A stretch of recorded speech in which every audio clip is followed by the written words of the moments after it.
दोस्तों जय मसीह। आप सभी का प्रभु यीशु मसीह के नाम में फिर एक और बार बहुत बहुत स्वागत है 5 minutes Bible study with pastor Daniel Raj के इस प्रोग्राम में। दोस्तों आगे बढ़ने से पहले कुछ चीज़ें जो बहुत ज़रूरी होती हैं आप सभी के बीच में रखना चाहूँगा जो पहली बार मेरे चैनल को देखते हैं। यदि जो आदी हो चुके हैं, आप देख चुके हैं, आप जानते हैं कि वो 7 स्लाइड्स क्या है जो मैं शुरुआत में दिखाता हूँ।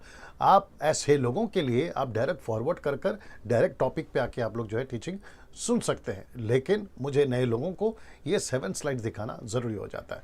आइए देखते हैं वो 7 स्लाइड्स क्या क्या है जल्दी से। जी दोस्तों, सबसे पहले आपको मेरे चैनल को सब्सक्राइब करना है जो कि डैनियल राज का चैनल है, और साथ ही साथ आपको आइकन बटन जो है वो प्रेस करना है, ठीक है ना। उसके चलते क्या होगा कि जब मेरे मैसेजेस अपलोड होते हैं तो ये यूट्यूब वाले आपको मैसेज भेज देंगे कि डैनियल राज की एक नई वीडियो आई है, आप लोग उसको देखिए, तो ये हो जाएगा, ठीक है। साथ ही साथ फेसबुक पर आप मुझे लाइक कर लीजिए, मेरे पेज को लाइक कर लीजिए। ये बटन को प्रेस करना बहुत ज़रूरी है क्योंकि मैं यहाँ से लाइव आता हूँ तो वो टीचिंग भी आप लोग सुन सकते हैं। मसीह मंथन बैठक व्हाट्सएप ग्रुप ऑलरेडी स्टार्ट हो चुका है। यदि आप अभी तक इसके मेंबर नहीं बने हैं तो मैं वेलकम करता हूँ, जल्दी से हो जाइए, क्योंकि ये एक ऐसा मंथन है, ये एक ऐसी बैठक है जो कि लॉकडाउन के बाद जब पूरे भारत में कोरोना वायरस की जो समस्या खत्म हो जाएगी तो पहली बैठक जो है बिल्कुल है ना समय के हिसाब से हम रखेंगे। इसकी पहली बैठक मुंबई से होगी और जिसकी संख्या जो मेंबर्स बन चुके हैं, जिनकी संख्या भी 1000 हो चुकी है और हम तो इसकी संख्या लाखों तक ले जाना चाहते हैं। सो आप सभी का स्वागत है। आपको करना क्या है, इनमें से किसी एक नंबर को कॉल करना है सुबह 10 से लेकर रात को 9 बजे तक, और इनको कहना है कि वो आपको ग्रुप में ज्वाइन करें। अगर ये फ़ोन नहीं उठाते तो एक टेक्स्ट मैसेज छोड़ दीजिए या मैसेज व्हाट्सएप पे छोड़ दीजिए, ये आपको कॉल बैक करेंगे। साथ ही साथ दोस्तों ये लास्ट का 2 स्लाइड दिखा देता हूँ। मिल्क ड्रिंकिंग वाले जो मसीह क्रिश्चियंस हैं मेरे वीडियोस को ना देखें। क्यों? क्योंकि वचन कहता है इब्रानियों 5:13 उन्हें वचन की पहचान नहीं होती ना। दूसरा दोस्तों, ये रहा अधूरे ज्ञान के सेवक जो प्रचार को नहीं समझते, उनका शायद डॉक्ट्रिन अलग है, मुझे नहीं पता, लेकिन वो ऐसा कुछ कमेंट कर जाते हैं जो अविश्वासियों को ठोकर लगती है और उसके चलते जो है गड़बड़ हो जाती है। तो ऐसों को मैं कहना चाहूँगा, और उनको जो मिल्क ड्रिंकिंग क्रिश्चियंस है, अगर देखना है तो चुपचाप से देखना है आपको, बिना कोई उल्टा सीधा कमेंट्स करे आपको जो है चुपचाप से देखना है, अन्यथा आपको ब्लॉक किया जाएगा या फिर आपके जो कमेंट्स है उसको रिमूव किया जाएगा ना। दोस्तों अब जो सिस्टम है कल से चेंज हो चुका है। आप सभी जानते हैं कि पहले मैं टॉपिक्स पे बात करता था, विषय को लेकर बात करता था, कभी 20 मिनट, कभी 30 मिनट, कभी 15 मिनट, कभी 10 मिनट, लेकिन अब ऐसा नहीं होगा। अब जो है मैं एक एक स्क्रिप्चर पे बात कर रहा हूं। तो आज का स्क्रिप्चर कौन सा है? ये वाला। जी दोस्तों, यूहन्ना 1:14 जो कि बताता है यीशु मसीह के देहधारी के बारे में। आइए देखते क्या है लिखा है। 1:14 यूहन्ना 1:14 जॉन चैप्टर 1:14 कहता है कि वचन देहधारी हुआ, फ्लैश में, वर्ड बिकेम फ्लैश, वचन देहधारी हुआ और अनुग्रह और सच्चाई से परिपूर्ण होकर हमारे बीच में डेरा किया। और लिखा है कि और हमने उसकी ऐसी महिमा देखी जैसे पिता के एकलौते की महिमा ना। दोस्तों यहाँ पे इसको मैंने हाईलाइट किया हुआ है।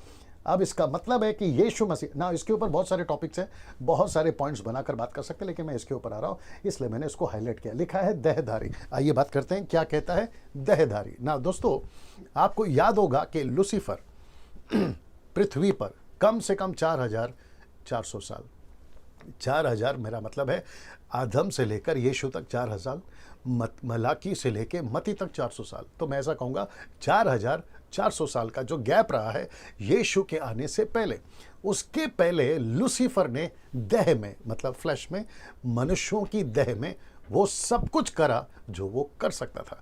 जिस लेवल तक वो जा सकता था पाप के, उस सभी लेवल तक वो गया। और उसने क्या किया कि मनुष्य की देह का खूब इस्तेमाल किया।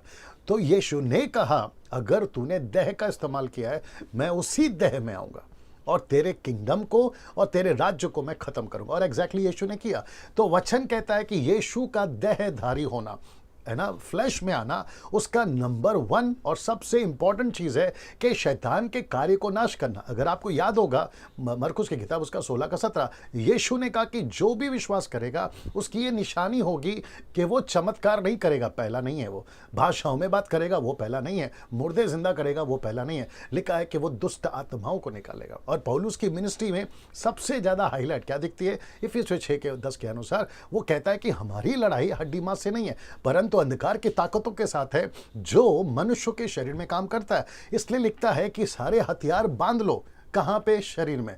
वो सब आत्मिक बातें हैं जिसके ऊपर फिर कभी वीडियो बनाऊंगा, लेकिन यीशु का देह में कार्य होना या प्रकट होना, कार्य करना, यह साबित करता है कि उसने जो देह में काम किया है इंसानों के, उसके काम को वो खत्म करे, और यीशु ने एग्जैक्टली किया ना। इसका मतलब ये हुआ दोस्तों कि ये वचन, जिसके बहुत सारे पॉइंट्स अलग अलग बोल सकते हैं, बना सकते हैं, लेकिन इसका हाईलाइट पॉइंट है देहधारी, है ना, फ्लैश में पैदा हुआ, फ्लैश में आया। तो जितने मुस्लिम्स हैं जो ये मानने को तैयार नहीं है कि वो खुदा का बेटा है या वो खुदा है, नहीं मानते, वो कहते पैगंबर है, वो नबी है, जी उनका कॉन्सेप्ट है। लेकिन बाइबल कहती है कि वो खुदा होकर, वो परमेश्वर होकर, कितने सारे स्क्रिप्चर्स हैं, इसके ऊपर मैं वीडियो बना चुका हूँ कि, है ना, यीशु मसीह खुदा है, ये बातों को मैं बना चुका हूँ। लेकिन उनका कॉन्सेप्ट जो है वो एक्सेप्ट करने को तैयार नहीं कि खुदा मनुष्य बनकर फ्लैश में, देह में कैसे आ सकता है। यही चीज तो बातें हैं जो आत्मिक बातें आत्मिक लोग ही समझ सकते हैं। आप शरीर के दिमाग से परमेश्वर की बातों को नहीं समझ सकते। मेरी कोशिश है कि मैं वचन को खुलासा आपके बीच में रखते जाऊं, जिसमें से ये एक है। तो आशा करता हूं आप समझ गए होंगे कि यीशु फ्लैश में क्यों आया, ताकि फ्लैश के कार्य को, जो देह के कार्य है, उसको वो खत्म करे। इसलिए यीशु मसीह वहीं पैदा हुआ जहां उसने गड़बड़ करी, उसी देह में आया जिस देह को उसने खत्म करने की कोशिश करी थी। और इसलिए लिखा है कि यीशु वचन देहधारी होकर हमारे बीच में डेरा किया। प्रभु आपको आशीष दे दोस्तों। लेकिन ये जो है इसको नहीं भूलना। याद रखिए, अगर आप पहले देख रहे हैं, पहली बार देख रहे हैं, तो चैनल को सब्सक्राइब करना ना भूलें। प्रभु आपको आशीष दे। जय मसीह।